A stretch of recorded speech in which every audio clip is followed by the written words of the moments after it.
আমি যা বলছি তাই শুনবি, নাইলে তোর খবর আছে। আসসালামু আলাইকুম। ওয়ালাইকুম আসসালাম। আসো। এই বসো বসো বসো। না বাবা, মিষ্টি খাও খাও। তো শালিকার প্রেমিক, তুমি কি করো? দুলা ভাই মানে ও একটা ব্যবসা করে। ব্যবসা? ব্যবসা করা তো ভালো।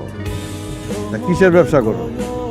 বাবা মানে ও ব্যবসা করবে, অনেক বড় একটা ব্যবসা করবে ভাবতেছে। ও তার মানে এখনো কিছু করে না, ব্যবসা করব? না না বাবা, বিশ্বাস করো, ও খুব ভালো ছেলে। ও যদি ব্যবসা করে অনেক ভালো কিছু করতে পারবে। সত্য কথা বলার জন্য তোমাদের ধন্যবাদ। এই খাবারটা রাখো, এই খাবার তোমার পেটে হজম হইব না। রাখো। এরকম একটা বেকার ছেলের সাথে প্রেম করছো, সেই ছেলের আবার আমার সামনে নিয়ে আসছো। প্রেম ভালোবাসা কখনো টাকা পয়সা চাকরি ধন সম্পদ দেখা হয় না। প্রেম ভালোবাসা মন থেকে হয়। আমি ওরে মন থেকে ভালোবাসি। আর তোমরা কিভাবে ভাবলা যে একটা ঘুষখোরকে আমি বিয়ে করব? এই ছেলেকে যদি তুই বিয়ে করিস, এই বাড়িতে তোর জায়গা হবে না। আর এই বাড়িতে যদি থাকতে চাস, তাহলে এই ছেলেকে তোকে ত্যাগ করতে হবে। এখন তুই সিদ্ধান্ত নে কোনটা বাঁচবে। আমি এই বাড়ি ছাড়তে পারবো, কিন্তু আমি ওরে ছাড়তে পারবো না। তোমাদের পরে যদি কাউরে ভালোবাসা থাকি, তাহলে আমি ওরে ভালোবাসছি। তোমাদের পরে যদি কাউরে বাঁচা লাগে, তাহলে আমি ওরেই বেছে নেব। আজকে আমি ওরে বিয়ে করব। আমি এখনই চলে যেতেছি। পারলে তোমরা দোয়া করো। তুমি খুব ভালো করেই জানো, বাবা যেরকম এক কথা মানুষ এক কথা বারবার বলতে পছন্দ করে না, আমিও এক কথা বারবার বলতে পছন্দ করি না। আমি আজকেই আদিকে বিয়ে করব। তুমি পারলে দোয়া করো আমার জন্য। চলো। আমি কোথায় রাখবো? আল্লাহর দুনিয়াটা এত বড়, কোথাও না কোথাও তো আমাদের ঠাই হয়েই যাবে। তোমরা কারা? তোমাদের তো আগে কখনো দেখি নাই। তোমরা থাকো কোথায়? আমরা আসলে দুজন মানুষ ভালোবেসে একে অপরের হাত ধরে বাড়ি থেকে বের হয়ে আসছি। আমাদের কোথাও যাওয়ার জায়গা নেই। আমরা ভাবছি কোথায় যাব, কি করব, পাশাপাশি একটা কাজও খুঁজছি। আপনার কাছে যদি কোনো আইডিয়া থাকে দেন না, আমাদের জন্য ভালো হয়। আচ্ছা দেখো, কোনো কাজই কিন্তু ছোট না, সব কাজই কিন্তু বড়। এই যে আমাকে দেখো, আমি কিন্তু ছোট থেকে অনেক বড় হয়েছি। এই যে দেখতেছো যে রিসোর্ট, এই রিসোর্টের মালিক আমি। শহরে এরকম আমার 3-4টা রিসোর্ট পড়ে আছে। এই যে যে দোকানটা দেখতেছো, এই দোকানটাও কিন্তু আমার, বন্ধ হয়ে পড়ে আছে। একটা লোক ছিল, চুরি করে পালিয়ে গেছে। তোমরা যদি চাও, আমার এই বন্ধ দোকানটা তোমরা চালাতে পারো। কি বলতেছেন আপনি? আপনি আমাদের এই দোকান দিয়ে দিবেন? তোমাদের দেখে তো ভালো মনে হচ্ছে, তোমরা পরিশ্রমী, তোমরা নিজেরা কিছু করতে চাও। তোমরা চাইলে এই দোকানটা আজ থেকে তোমরা শুরু করতে পারো।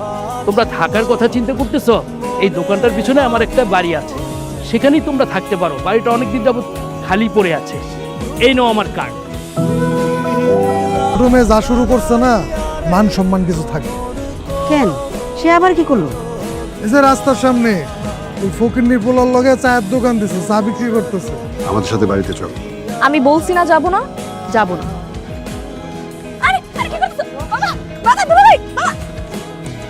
আমি আমার বউকে নিতে আসছি।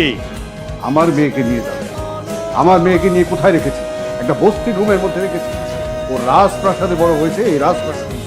ওকে এই রাজপ্রাসাদে কেন? ওকে যদি স্বর্ণ দিয়ে মুড়িয়েও রাখেন না, তাও এখানে ভালো থাকবে না। ও আমার সাথেই ভালো থাকবে। একটু ভালোই ভালোই বলছি, আমার সাথে দিয়ে দেন, আমি ওকে নিয়ে চলে যাই। আমি এই বাড়িতে থাকবো না। আমি আমার জামাইয়ের সাথে যাব। ওই ছোট্ট সংসারেই আমার সুখ। আমি ওইখানে সুখে শান্তিতে সংসার করতে চাই। মা, তোমার অনেক ধন্যবাদ আমার ছাইরা দেওয়ার জন্য। কি শুনছেন আপনার মেয়ের কথা? এর পরেও যদি কোনো ঝামেলা করার চেষ্টা করেন, তাহলে কিন্তু আমি ভুলে যাব যে আপনারা আমার কেউ হন। আমাকে নিয়ে কি চিন্তা? তোমার নিয়ে আমি কাকে নিয়ে চিন্তা করব? তোমার এরকম রাজপ্রাসাদ থেকে তুমি আমার সাথে এসে কি একটা ভাঙা ঘরে আসো, আমার না খুব খারাপ লাগছে। তোমার খুব কষ্ট হচ্ছে, তাই না? আমি তো সুখেই আছি। আর শোনো, টাকা পয়সা থাকলেই সবসময় সুখে থাকা যায় না। এই যে আমরা দুজন মন থেকে কত সুখে শান্তিতে আছি, এটাই তো আসল সুখ, তাই না? শুধু ভালোবাসা থাকলেই হয় না, ভালোবাসাকে টিকিয়ে রাখার জন্য টাকা পয়সাও দরকার হয়। এইভাবে আর কতদিন বলো? হ্যাঁ, সেটা তো ঠিক। আমরা দুজন মিলে পরিশ্রম করব, তারপর দেখবো একদিন সবকিছুই হবে। কিন্তু এই চায়ের দোকান করে, বিস্কিট বিক্রি করে এইভাবে কবে আমরা চেঞ্জ করবো আমাদের লাইফটা? আমার কাছে মনে হয় কি, আমাদের বড় কিছু করা দরকার। এখন যদি অন্য কিছু করতে যাও, তাহলে তো অনেক টাকা লাগবে। তো এত টাকা কই পাবা বলো? আচ্ছা, একটা কাজ করি না? ঠিক আছে। আমাদের এই যে বাড়ির মালিক, দোকানের মালিক, যে উনি তো বলছিল যে যে কোনো প্রয়োজনে ওনাকে ফোন দিতে, ওনাকে জানাইতে। ওনার সাথে একবার কথা বলে দেখি না, উনি যদি আমাদের কোনো টাকা পয়সা দিয়ে হেল্প করে বা কোনো বুদ্ধি দিয়ে হেল্প করে। বলা যায়, কিন্তু সে কি হেল্পটা করবে? সে তো অনেক উপকার করছে, এত বড় হেল্প সে করবে তোমার কি মনে হয়? আচ্ছা দেখো, বলতে সমস্যা কি? এমন হইতে পারে যে উপরওয়ালার মাধ্যমে উনি আবার আমাদেরকে হেল্প করলো, হতে পারে না? বলুন, এত দুর্নীতি কেন করেছেন? আসলে ম্যাডাম, আপনি যদি আমাদের বিষয়টা একটু দেখতেন, আমরাও আপনারটা দেখতাম। এইসব বলে কোনো লাভ হবে না। অন্যায় করেছেন, এটা শাস্তি আপনাদের পেতে হবে। অফিসার, এই প্রজেক্ট আজকেই বন্ধ করে দাও। আরে মগের মূল্যটা এই প্রজেক্ট বন্ধ করে দিলে এই প্রজেক্টে কোনো বিলই তো পাবো না। চৌধুরী সাহেব, দুর্নীতি অনেক করেছেন, আর হবে না। এখানে কোনো দুর্নীতি হবে না।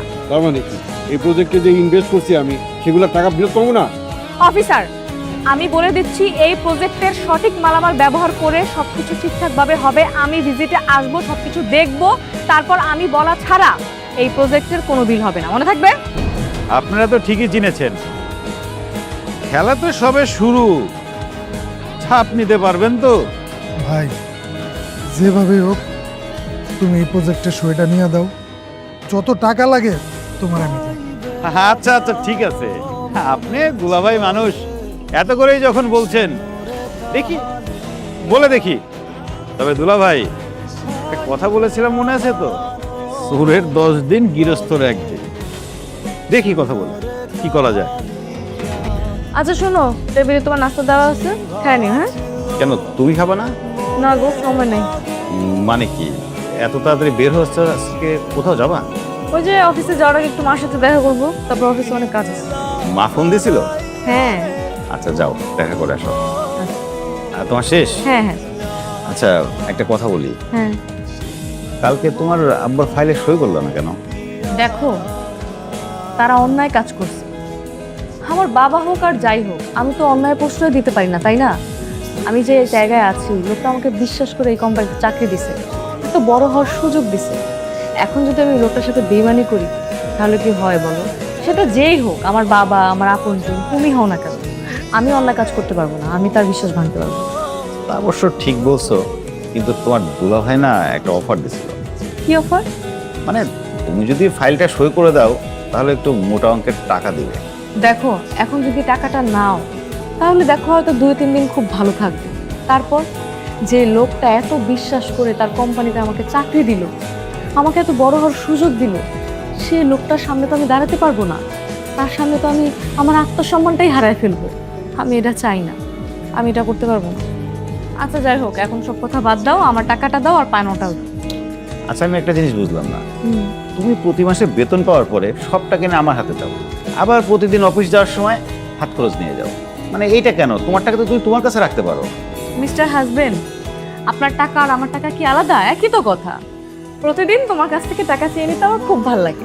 এই যে দেখো, এটা একটা অভ্যাস হয়ে যাচ্ছে। যদি কখনো আমি তোমার জীবনে না থাকি, তাহলে আমার এই অভ্যাসগুলো আমার কথা তোমাকে মনে করিয়ে দিবে। হয়েছে, থাক থাক। টাকা তো টাকা তো। তুমি আবার না থাকবা না, কই যাবা? এই নেন আমার লক্ষ্মী বউ। তুই অনেক বড় হয়েছিস মা, অনেক বড় চাকরি করছিস। আমি তোকে নিয়ে খুব খুশি, তুই আমার গর্ব। মা, তুমি আমার জন্য দোয়া করো। হ্যাঁ, এখন বলো তো কিসের জন্য আসছো, কি বলবা?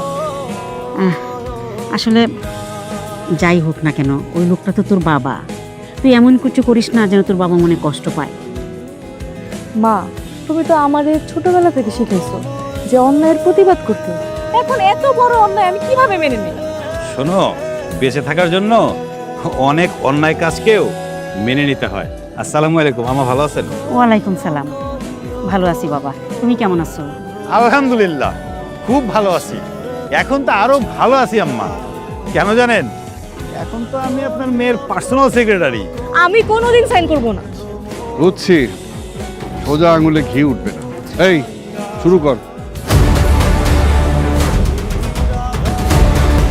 চৌধুরী সাহেব, আমি 1 মিনিটের জন্য যদি ভুলে যাই আপনি আশার বাবা, তাহলে আমি আপনার মাটির নিচে পুঁতে রাখতাম। আমার প্রজেক্ট নিয়ে এত বড় মিটিং হচ্ছে আর আমি থাকবো না, তা কি হয়?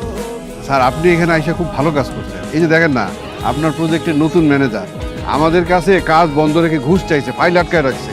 এই যে দেখেন স্যার, আমরা ফাইল আর ওদের দুজনকে একসাথে ধরেছি আপনার কাছে নিয়ে যাওয়ার জন্য। না স্যার, না স্যার, বিশ্বাস করেন ওনারা সব মিথ্যা কথা বলতেছে। আমি কোনোদিন কারো কাছে ঘুষ চাইনি, বিশ্বাস করেন আপনি। স্যার ওর কথা একদম বিশ্বাস করবেন না, ধরা খাইছে তো মিথ্যা কথা বলতেছে। আপনি ওর একটা ব্যবস্থা করেন স্যার। ওরা যদি অন্যায় করে থাকে তাহলে ওদের কঠিন শাস্তি হবে। বাবা, তুমিও কি এই বাটপাটদের কথা বিশ্বাস করছো? বাবা, হ্যাঁ, আবির আমার একমাত্র সন্তান। আবির গ্রুপ অফ ইন্ডাস্ট্রির একমাত্র মালিক আবির চৌধুরী।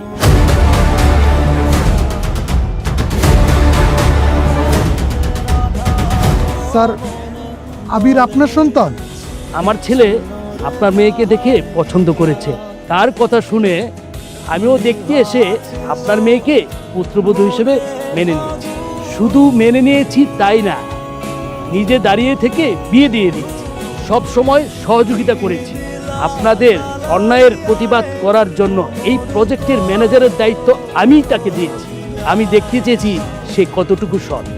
কোনো মানুষকে ছোট হিসেবে দেখবেন না। প্রতিটা মানুষের প্রতিষ্ঠিত হওয়ার ক্ষমতা আছে।